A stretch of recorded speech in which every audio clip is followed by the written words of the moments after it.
வணக்கம். சென்னை ராமகிருஷ்ண மடத்திலிருந்து இக்காணொலியை பதிவு செய்து கொண்டிருக்கிறேன். மகா சிவராத்திரி புதன்கிழமை பிப்ரவரி 26, 2025.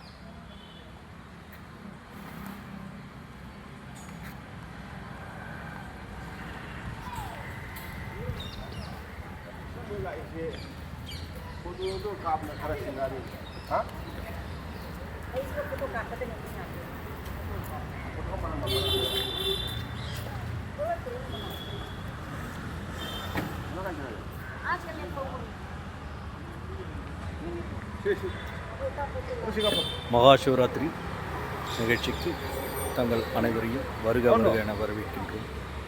இறைப்பணியில் என்றும் அடியேன் கோ. விஸ்வநாதன், சென்னை. ஜெய் ஸ்ரீ ராமகிருஷ்ணாய நமः.